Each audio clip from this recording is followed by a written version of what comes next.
So for me, this world started from a very early age. So my dad's an equine vet, he's worked in Lambourne for as long as I can remember. And my mum, when I was younger, did a lot of pre-trainers, so that's getting horses ready for training stables, I guess, and jumped a little bit herself. So basically I was sort of born into this world, and through Pony Club and lots of Pony Club and lots of fun, and actually VWH had more boys in it than girls. So that was an easy way for boys to get really into it. That, hunting, and the right pony at the right time. So we were very kindly called to go up to Manchester to go and look at a pony called Con, who I don't think's on the walls around us. He'd already done like young riders, ponies type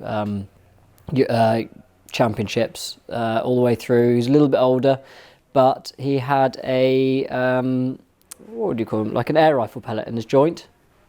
And because Dad being a vet, they thought he was the best place to come was to come to us, because then he always had a permanent vet on site to be able to look after him if anything happened.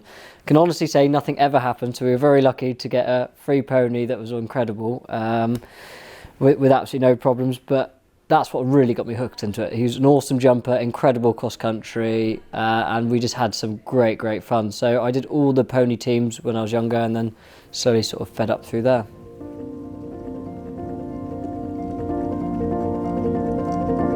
I think I was about 2. Yeah, I think I was very young, out hunting. Dad held on to me and led the pony. I think it was probably just head to the meet and back again. I certainly can't remember it. My first living memory would have been sort of doing the jumping lanes at sort of mini camp. So when you think back over life and you get those small snippets of childhood, I get those little snippets of jumping lanes and probably less ponies and more sort of like the bun run, which was sort of the break time at Pony Club. But yeah, for me, it's just always been around.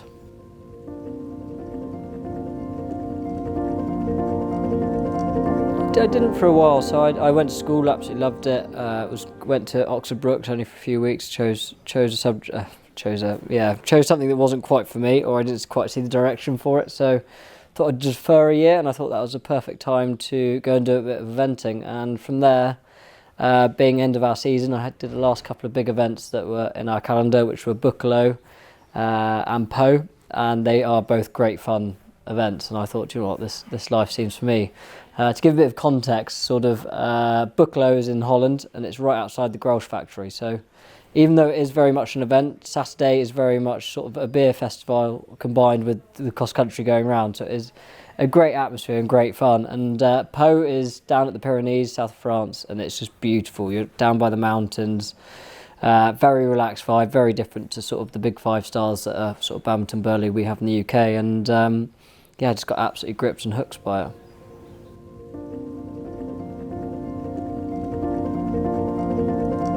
Yeah, so for me, I'm not going to compare it to the other sort of equestrian disciplines, but I just think it's such a true form of equestrian sport.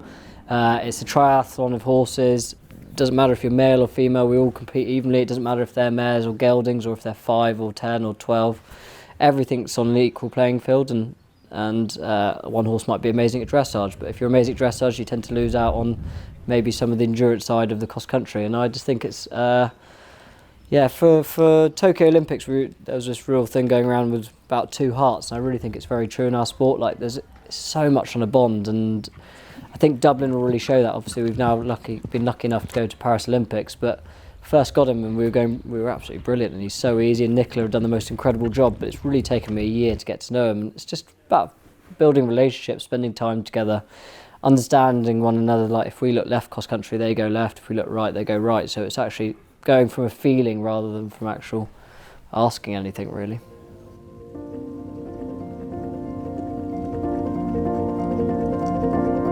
For me, a couple of things, but to make them special, it's their enjoyment of it. Like, honestly, if they could read a map and they could read where they go in cross country, they'd quite happily do it without me. And also, another thing that makes a really special horse is absolutely loving the top end of our sport, as in loving the atmospheres. They do it to perform. So if I take Toledo, like, he's been a partner for years and years and years, if I was to ever take him to Aston-le-Walls, which is somewhere we go very often, or one of the other events that we use very regularly to get ready for our big events, he has no interest in the whole competition. He's very mellow, very chilled, no excitement shown. Get him to a big event and all of a sudden he's in complete focus mode. There's no like overexcitement or anything like this. He's just fully focused and absolutely loves it. And the same with cross country. When you're going cross country and you're going down the lanes of people, like they are just absolutely loving life. And for me, you could really see that at sort of like Paris Olympics this year with the 3 British horses in prize giving. It was, I don't think it quite came across well enough on TV, but it was so loud in there. And the horses just stood there just lapping it up. They were absolutely loving it. And I think those 2 things makes a horse unbelievably special.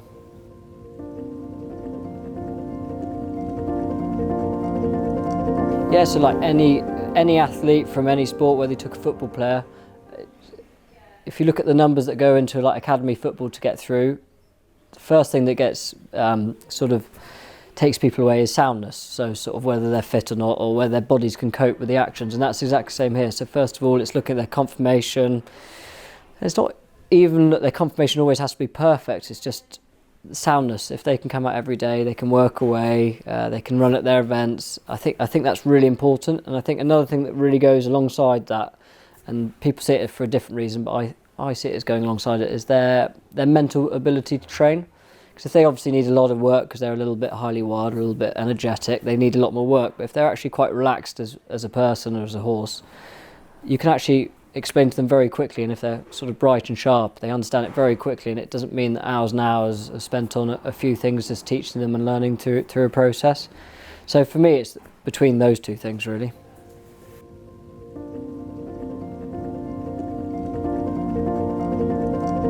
Yes, so my first one I did was Burley, and I did it on a horse called Trial Party. Nowadays it's really rare for people to actually even have one, but he was a full thoroughbred.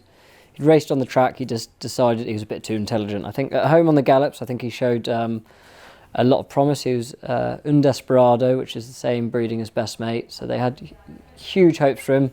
The owner had saved this name, Trial Party, for his best ever horse, and I think sadly he was a bit of a flop in the racing department. An amazing horse. I actually went to go and work at the Funnels down in Surrey, and Pippa Funnel, when I left, called and said, "I've been riding this amazing horse, I think he'd really suit you." So she very kindly got me the ride, and yeah, my first big event was Burley. I can't remember how old I was, probably 17 or 18. I was quite young, and I'd just been doing Young Riders the weekend before up at Blair, and this horse wasn't the best on the flat, but was amazing cross country and jumping. And I remember flying around, just realising how big it was, to be honest. It's all right going around when you're a kid and you've gone out hunting and you've jumped a hedge or a few big fences in school, but when you're walking a course, you start putting everything together and realising where they are at their point in their journey and how tired they'll be, and engaging in different factors, you realise how tough these courses are. And I was walking around and thinking, crikey, this is actually a lot larger than I can imagine. I just remember coming through the finish line, and I think I was 1 of 2 inside the time, just because he's a thoroughbred, absolutely flew around. And I remember everyone thinking that I threw my stick up as celebration, but I actually had to throw it out because he was still going so strong, and I was so tired that I needed both my hands to be able to slow him down in the finish area. So everyone thought it was out of celebration. For me, it was just trying to stop at the end. But something I'll never remember, and the one thing that really teaches me why I think eventing's super special, because the next year I went back, flew around Badminton earlier that year, back to Burley, thought I'd just do exactly the same again, fly around inside the time, 5 stars easy. I got to about the 6th fence and I fell off backwards. So I think that's the biggest leveler. There is no way you can come, you can be too big, too large for the sport. It's definitely the world's best leveler. And the amount of life lessons you learn from horses and working with them is quite remarkable.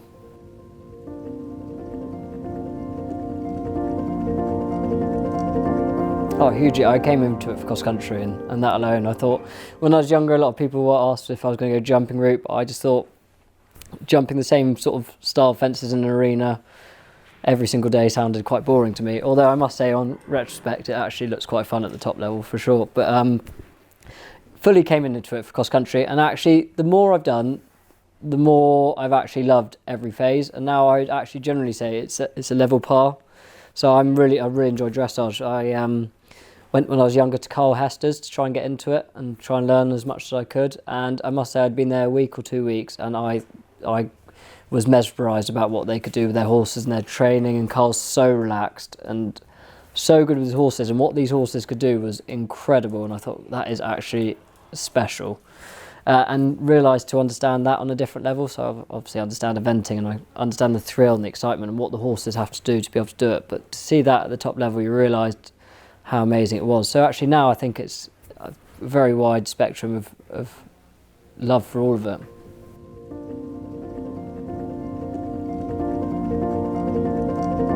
Yeah, so we've won Po 5-star with Toledo Cursor, which was amazing for me. For me, I've had far too many seconds, so I need to start sorting those little bits and bobs out, really.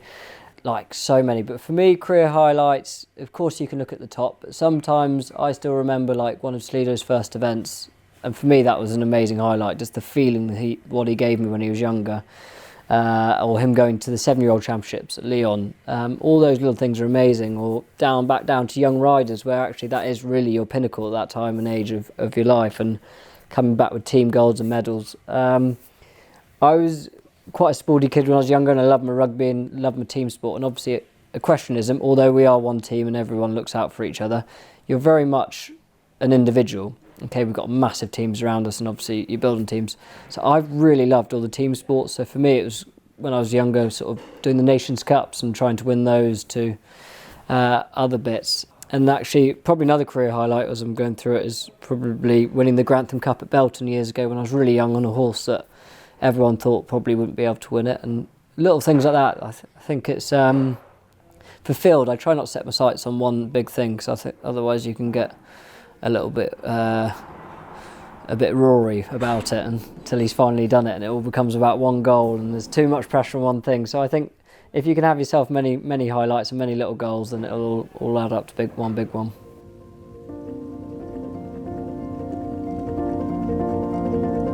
LA Olympics is definitely eventing is part of the Olympics. It's just been announced, I think, last week. So for us, that's really exciting. And for me, it's a bit of a cycle on that. I love my Olympics. It's easy to say when that's what I've been probably most successful at with the eventing over probably some of the bigger 5-stars in Britain. But for me, as a kid, I used to take the weeks off, and if I was meant to be doing something, it'd always be on the TV, or nowadays on the phone, watching whatever I could. I love anything. But for that, it's a massive cycle. But an Olympic horse is very different to a championship type horse. So it's a little bit of having sort of enough cards to play, so to speak. Sort of having your ideas of maybe your championship horses or your Olympic horses, to having your horses that could actually go and win Burleys. And for me, for sure, it's trying to get sort of a couple of these, especially British 5-stars for me, nailed down, and trying to go really well at those.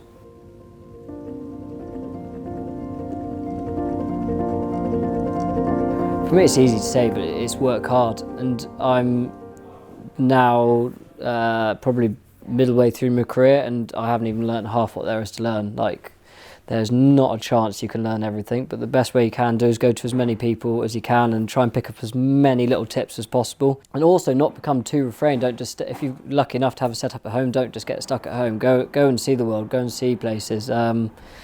Like, riding is very insular, it's very hard work, and the more you do, the more you find out that actually you have to be super driven to be able to do it. But actually, especially when you're younger, you've got so many years left to ride that actually, if you go here, then everywhere. I went to the Funnels, I went to Marcus Ennings, I went to Carl Hester's, Rodney's. I was lucky to be based at Mark Todd's for a bit. So I was at so many places, and you just pick up so many different things. So for me, it's just about getting out there and getting those little tips that help you run a business and help you ride and help you be a horse person rather than a rider.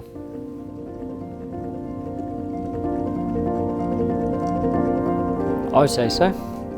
I'd very much say this is the dream job. We're outside and we're getting to work with horses that turn into be your best friends. It's about the most cliche term ever to say they are your best friends, but you spend more time with them than you do any person. And do you know what? Everything that we do rubs off on them. So if they're chilled, we're chilled, they're chilled. Everything's a massive cycle. So to be able to be outside, having fun on your horses is a pretty epic job, and I can swear down that it was definitely the best job during COVID. We were so unbelievably lucky, and like you saw today with eventing, we are in an arena, cantering around fields. We get to do everything out hacking, and yeah, it's a pretty dreamy lifestyle, really.